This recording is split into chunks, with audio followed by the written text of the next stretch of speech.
죽은 줄만 알았던 동생의 목소리가 라디오에서 흘러나왔습니다. 60년 만에 누나 듣고 계세요? 그 순간 내 손에서 찻잔이 떨어졌어요. 바닥에 깨지는 소리가 들렸지만 신경 쓸 겨를이 없었습니다. 심장이 터질 것 같았어요. 목소리는 늙어 있었지만 억양만은 그대로였죠. 겨울밤 내 등에 엎여 누나 추워하던 그 떨림. 누나 배고파하던 그 애원. 수호 내 동생이었습니다. 지금 들으신 목소리는 북녘에서 보내온 것으로 추정되는 익명의 사연입니다. 발신자 정보는 없으며 혹시 이 방송을 듣고 계신 관련자분이 계시다면 연락 주시길 부탁드립니다. 라디오 PD의 목소리가 차분하게 이어졌지만 나는 아무것도 들리지 않았어요. 라디오를 껐습니다. 다시 켰습니다. 볼륨을 최대로 올렸지만 이미 방송은 끝나 있었죠.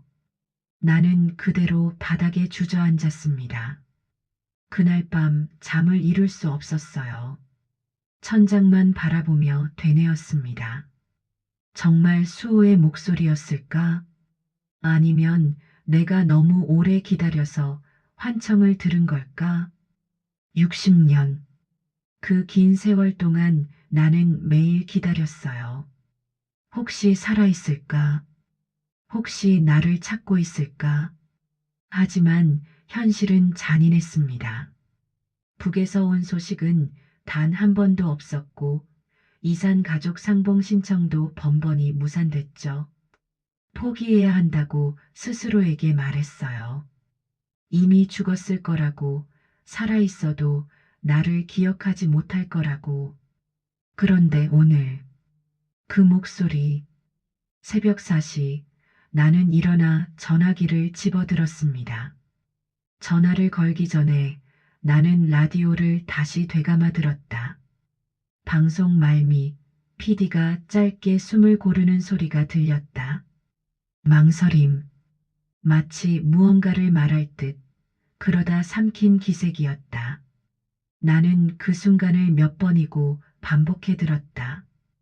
왜 멈췄을까? 왜 그 이름을 끝내 말하지 않았을까? 다음 날 아침 라디오국 번호를 눌렀을 때 내 손이 떨린 건 단지 60년 때문만은 아니었다. 그들이 아는 무언가가 더 있다는 확신 때문이었다. 아침이 되자마자 라디오국에 전화를 걸었어요. 안녕하세요. 라디오 황혼극장입니다. 저 어제 방송에서 북녘 사연 나왔잖아요. 목소리가 떨렸습니다. 아, 그 사연 말씀이시군요. 혹시 관련이 있으신 분이신가요? 잘 모르겠어요. 근데 목소리가 제 동생 같아서요. 동생분이요? 네. 60년 전에 헤어졌습니다. 북에 두고 왔어요. 전화 너머로 잠시 침묵이 흘렀어요. 그리고 따뜻한 목소리가 들려왔죠. 저는 이 프로그램 담당 PD 민수라고 합니다. 혹시 직접 오셔서 확인해 보시겠어요? 제가 가도 될까요? 물론입니다. 사실 이 테이프에 대해서 말씀드릴 게 좀 있어요. 무슨 말씀이신지 전화로 말씀드리기엔 조금 복잡해서요. 내일 오후 2시에 오실 수 있으세요? 민수 PD의 목소리에 묘한 긴장감이 섞여 있었습니다. 뭔가 더 있구나. 나는 직감했어요. 네, 내일 꼭 가겠습니다. 전화를 끊고 나니 온몸에 힘이 빠졌습니다. 옆집 순자가 문을 두드렸어요. 정희야, 괜찮아? 어젯밤에 컵 깨지는 소리 들렸는데. 순자야. 나는 순자에게 모든 걸 털어놨습니다. 라디오 방송, 수호의 목소리, 내일 라디오국에 간다는 것까지. 순자는 내 손을 꼭 잡았어요. 정희야, 나도 같이 갈까? 아니, 괜찮아. 혼자 가야 할 것 같아. 근데 만약 아니면 어떡해? 그래도 확인은 해야지. 평생 궁금해하면서 살 순 없잖아. 순자가 고개를 끄덕였습니다. 그래, 용기네. 나는 내가 자랑스러워. 다음 날 나는 가장 단정한 옷을 입고 라디오국으로 향했어요. 손이 떨렸습니다. 버스 안에서도 계속 손을 비볐죠. 오래된 건물 2층에 있는 작은 방송국. 민수 PD가 문 앞에서 나를 기다리고 있었어요. 서정희님이시죠? 네, 맞습니다. 안으로 들어오세요. 준비해뒀습니다. 민수 PD는 30대 중반쯤 되어 보이는 차분한 사람이었어요. 목소리도 따뜻했지만 표정은 어딘가 무거웠죠.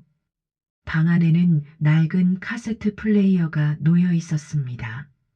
앉으세요. 일단 테이프를 들어보시는 게 먼저일 것 같아요. 나는 의자에 앉았습니다. 심장이 미친 듯이 뛰었어요. 민수 PD가 재생 버튼을 눌렀습니다. 지직, 잡음이 흐른 뒤, 누나 듣고 계세요? 나 수호예요. 살아있어요. 누나도 건강하시길 바랍니다. 세상이 멈췄습니다. 수호였어요. 분명히 수호였습니다. 목소리는 늙었지만 그 떨림은 똑같았어요. 어린 시절 겨울밤 추위에 떨던 그 목소리. 눈물이 주르륵 흘러내렸습니다. 수호야. 민수 PD가 조용히 티슈를 건넸어요. 나는 한참을 울었습니다. 테이프는 짧았어요. 1분도 채 안 됐죠. 하지만 그 안에 60년이 담겨 있었습니다. 어르신. 민수 PD가 조심스럽게 말을 꺼냈어요. 사실 이 테이프에 대해 말씀드릴 게 있어요. 네. 이 테이프 우편함에 익명으로 들어 있었다고 말씀드렸죠? 네. 근데요, 봉투 뒷면에 숫자가 적혀 있었어요. 민수 PD가 봉투를 꺼내 보여줬습니다. 1965만 1224. 이게 뭔지 아세요? 나는 숨이 멎었습니다. 1965년 12월 24일. 무슨 날인가요? 우리가 헤어진 날이에요. PD는 봉투를 뒤집어 보여주었다. 숫자 밑에 흐릿하게 번진 또 다른 필기, 다리. 오래된 잉크처럼 얼룩진 한 글자였다. 나는 그 글자 앞에서 숨을 멈췄다. 그날 우리가 건너던 얼어붙은 강 한가운데 나무 다리에 끊어진 틈. 누구에게도 말하지 않았던 기억의 조각. 날짜와 한 글자. 이걸 아는 사람은 나와 수호뿐이었다. 민수 PD도 숨을 죽였습니다. 그럼 이건 수호가 보낸 거예요. 분명히 수호가 보낸 거예요. 그 숫자는 누구도 몰랐습니다. 나와 수호만 아는 날이었죠.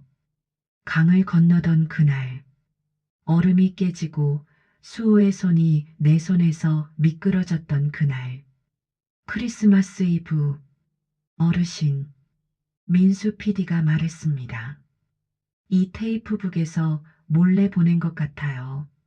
누군가가 목숨을 걸고 보낸 거예요. 그럼 수호는 살아계십니다. 분명히. 나는 다시 울음을 터뜨렸습니다. 한참을 울고 나니 민수 PD가 물었어요. 어르신, 어르신도 목소리를 남기시겠어요? 제가요? 네. 혹시 몰라요. 동생분이 또 듣게 될지. 저희가 방송으로 내보낼 수도 있고요. 근데 뭐라고 말해야 할지 모르겠어요. 편하게 하시고 싶은 말만 하시면 됩니다. 집에 돌아와 문틈에 꽂힌 쪽지를 발견했다. 그 목소리 다른 사람일 수도 있습니다. 서툰 필체, 발신인 없음.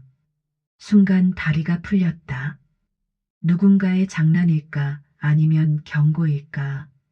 PD에게 전화했지만 그는 내일 오시면 같이 확인하죠. 라고만 했다. 그 밤 나는 혹시 아닐 가능성과 그럴 리 없다는 확신 사이를 오갔다. 결국 나는 다음 날 스튜디오 문을 다시 열었다. 민수 PD가 마이크를 내 앞에 놓았습니다. 녹음 버튼이 켜졌어요. 수호야. 내 목소리가 떨렸습니다. 누나야. 잘 지내고 있어? 한참을 말을 잇지 못했어요. 미안해. 너를 두고 왔어. 그날 정말 추웠잖아. 내가 내 손을 꼭 잡고 있었는데 나는 놓쳤어. 목이 메었습니다. 강을 건너다가 놓쳤어. 얼음이 깨지는 소리가 들렸고 내 손이 미끄러졌어. 나는 내 이름을 불렀지만 너는 대답하지 않았어. 눈물이 흘러내렸어요. 그날부터 매일 악몽을 꿨어. 내가 물속에 빠지는 꿈. 내가 나를 부르는데 내가 손을 뻗지 못하는 꿈.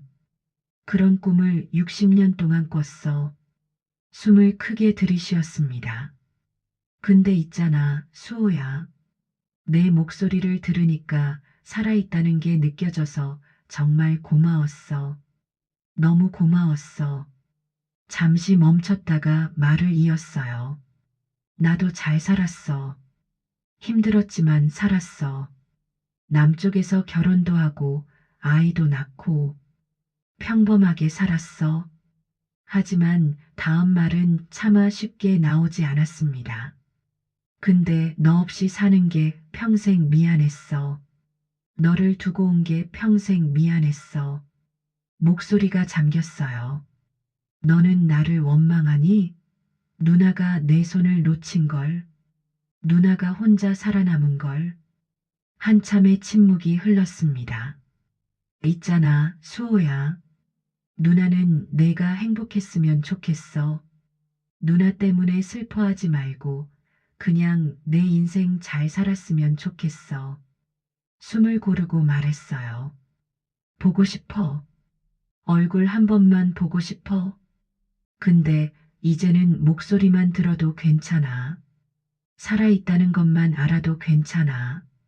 마지막으로 나는 웃으며 말했습니다. 건강해, 수호야. 누나도 건강할게. 우리 다시 만나자. 언젠가는. 녹음이 끝났습니다. 민수 PD가 조용히 말했어요. 좋은 녹음이었습니다. 이번 주 방송에 내보낼게요. 감사합니다. 어르신, 혹시 모르니까 연락처 남겨주세요. 만약 또 연락이 오면 바로 알려드릴게요. 정말요? 네. 이건 제 개인 번호예요. 민수 PD가 명함을 건넸습니다. 나는 그 명함을 소중히 주머니에 넣었어요. 집으로 돌아오는 길, 순자가 대문 앞에서 기다리고 있었습니다. 정희야, 어땠어? 수호였어. 진짜 수호였어. 그래. 그럼 이제 어떻게 되는 건데? 내가 목소리를 남겼어. 방송으로 나간대. 순자가 내 손을 꼭 잡았어요. 잘했어, 정희야. 정말 잘했어. 우리는 한참을 그렇게 서 있었습니다. 일주일 후 그 녹음이 방송되었어요. 나는 집에서 라디오를 켜고 조용히 들었습니다. 내 목소리가 흘러나왔어요. 떨리는 목소리, 울먹이는 목소리. 순자가 옆에 앉아 내 손을 잡아줬죠. 방송이 끝나고 민수 PD가 말했습니다. 오늘 소개해드린 사연, 여러분의 마음에 어떻게 닿았을까요? 혹시 이 방송을 듣고 계신 북녘의 수호님, 누나가 기다리고 있습니다. 가슴이 뭉클했어요. 그날 밤 나는 편히 잠들었습니다. 꿈속에서 수호를 만났어요. 어린 시절 그대로의 모습이었죠. 누나, 손 놓지 마. 응, 안 놓을게. 이번에는 손을 놓지 않았습니다. 강을 건너는 내내 수호의 작은 손을 꼭 잡고 있었어요. 2주가 지났습니다. 어느 날 아침 민수 PD에게서 전화가 왔어요. 어르신, 편지가 또 왔어요. 심장이 멎는 것 같았습니다. 편지요? 네. 이번엔 북에서 온 게 확실해요. 우표도 붙어 있고요. 뭐라고 쓰여 있어요? 직접 오셔서 보시는 게 좋을 것 같아요. 나는 서둘러 라디오국으로 향했습니다. 민수 PD가 봉투를 건넸어요. 손글씨로 쓰인 편지였죠. 떨리는 손으로 펼쳤습니다. 누나에게. 방송 들었어요. 누나 목소리 들으니까 눈물이 났어요. 나도 평생 미안했어요. 누나 손을 놓친 게, 누나를 못 찾은 게. 근데 누나, 나 잘 살았어요. 결혼도 하고 아이도 낳고 딸이 하나 있어요. 이름은 정이에요. 누나 이름으로 지었어요. 누나도 잘 살았다니 다행이에요. 이제 걱정 안 해도 될 것 같아요. 보고 싶어요. 얼굴 보고 싶어요. 근데 이제는 못 만날 것 같아요. 나이도 많고 몸도 안 좋아요. 그래도 괜찮아요. 누나 목소리 들었으니까요. 누나 건강하세요. 나도 건강할게요. 우리 다음 생에 꼭 만나요. 수호. 편지를 다 읽고 나니 눈물이 멈추지 않았습니다. 민수 PD가 조용히 물었어요. 어르신, 괜찮으세요? 네, 괜찮아요. 거짓말이었어요. 괜찮지 않았습니다. 하지만 동시에 괜찮았어요. 수호가 살아있다는 것, 잘 살았다는 것, 딸이 있다는 것, 그것만으로 충분했습니다. 그날 이후 나는 시계를 거꾸로 돌려 사는 법을 배웠다. 아침엔 젖은 수건을 난로에 말리던 북녘의 겨울을, 저녁엔 시장 골목을 헤매다 막차를 놓치던 남쪽의 봄을 떠올렸다. 서랍을 정리하다가 오래된 통장에 남아있던 송금 보류 도장을 발견했을 때 나는 처음으로 웃었다. 보내지 못했던 것들이 어쩌면 우리를 여기까지 데려왔다는 생각이 들어서였다. 기다림은 내 삶을 갉아먹지 않았다. 오히려 내 삶의 모양을 주었다. 민수 PD님, 네 어르신, 감사합니다. 정말 정말 감사합니다. 민수 PD가 빙그레 웃었어요. 저야말로요. 좋은 일 함께 할 수 있어서 영광이었습니다. 나는 편지를 가슴에 품고 집으로 돌아왔습니다. 그날 이후 나는 매일 편지를 읽었어요. 아침에 일어나면 편지를 읽고 저녁에 잠들기 전에도 편지를 읽었죠.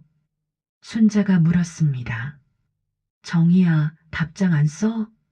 쓰고 싶지. 근데 보낼 방법이 없잖아. 그래도 써봐. 마음이라도 담아서. 순자의 말이 맞았어요. 나는 편지를 썼습니다. 수호야, 누나야, 편지 잘 받았어. 내가 잘 살았다니 정말 다행이야. 딸이 있다는 것도 내 이름으로 지어줘서 고마워. 정이라는 이름 참 예쁜 이름이지. 나도 내가 보고 싶어. 얼굴 보고 싶어. 근데 이제 못 만나도 괜찮아. 왜냐면 너의 목소리를 들었고 너의 편지를 받았으니까. 그것만으로 충분해. 수호야, 몸 아프지 말고 건강해. 우리 다음 생엔 꼭 만나자. 그때는 손 절대 안 놓을게. 사랑해, 수호야. 누나가 편지를 쓰고 나니 마음이 한결 가벼워졌어요. 보낼 수는 없지만 쓰는 것만으로도 위로가 됐습니다. 나는 그 편지를 수호의 편지와 함께 서랍 깊숙이 넣어뒀어요. 시간이 흘렀습니다.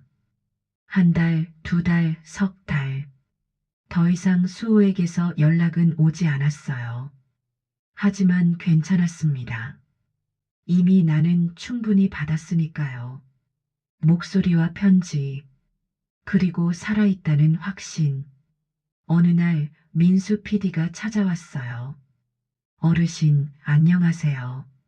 민수 씨, 어쩐 일이세요? 그냥 안부 여쭤보려고요. 민수 PD가 커피를 건넸습니다. 요즘 어떻게 지내세요? 그냥 그렇죠. 평범하게 살아요. 편지 이후로 연락은 없으셨죠? 네. 근데 괜찮아요. 민수 PD가 잠시 망설이다 말했어요. 어르신, 사실 북쪽 소식통을 통해 알아봤어요. 네. 수호님 소식이요. 심장이 두근거렸습니다. 뭐라고 하던가요? 작년 겨울에 돌아가셨다고 합니다. 세상이 멈췄습니다. PD는 잠시 말을 멈추고 내 눈을 똑바로 보았다. 확답은 어렵지만 동명동년의 기록, 가족관계, 병원 퇴원 기록이 연달아 확인됐습니다. 현지 사정상 더 이상의 문의는 위험하다고 합니다. 나는 고개를 끄덕였다. 누군가의 위험 위에 도착한 소식. 그건 기적이라고 불러야 했다. 편지 보내고 얼마 안 돼서요. 폐렴이었대요. 나는 아무 말도 할 수 없었어요. 민수 PD가 조용히 말을 이었습니다.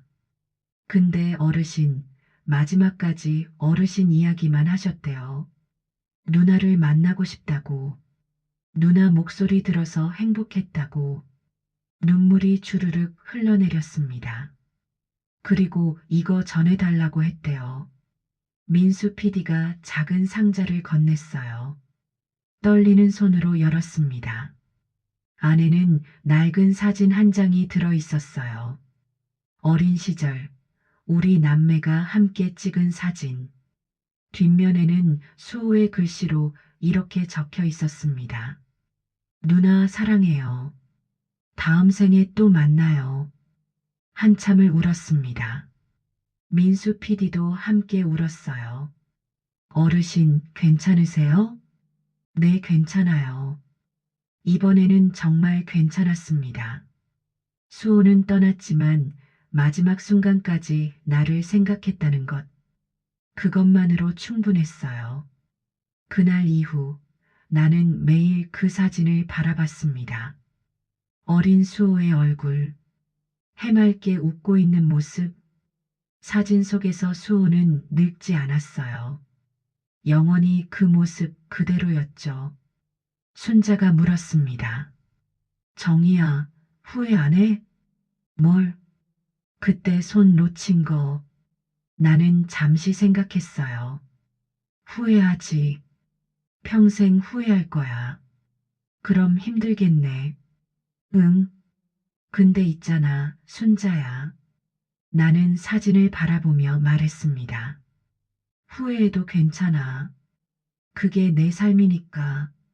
그 후회 덕분에 수호를 잊지 않고 살았으니까. 순자가 고개를 끄덕였어요. 너 참 강하다. 강한 게 아니야. 그냥 살아온 거지. 지금도 나는 가끔 라디오를 켭니다. 혹시 또 수호의 목소리가 들릴까 해서요. 물론 들리지 않아요. 수호는 이제 이 세상에 없으니까요. 하지만 괜찮습니다. 나는 수호의 마지막 목소리를 들었고, 마지막 편지를 받았고, 마지막 사진을 받았으니까요. 그것만으로 충분해요. 어느 날 저녁, 순자와 함께 바닷가를 걸었습니다. 정희야, 지금 행복해? 응. 정말? 응. 정말. 거짓말이 아니었어요. 수호를 잃은 슬픔은 여전했지만 동시에 행복했습니다. 왜냐하면 나는 알았으니까요. 수호가 나를 사랑했다는 것, 마지막 순간까지 나를 생각했다는 것. 바람이 불어왔습니다. 따뜻한 봄바람이었어요. 나는 눈을 감고 바람을 느꼈습니다. 그 바람 속에서 수호의 목소리가 들리는 것 같았어요. 누나, 보고 싶어요. 나도 보고 싶어, 수호야. 나는 중얼거렸습니다. 조금만 기다려. 누나도 곧 갈게. 그날 밤 나는 편안하게 잠들었습니다. 꿈속에서 수호를 만났어요. 이번에는 어른이 된 수호였죠. 누나, 수호야. 우리는 서로를 꼭 껴안았습니다. 보고 싶었어? 나도. 이제 안 헤어질 거지? 응, 이제 안 헤어져. 강은 없었어요. 얼음도 없었습니다.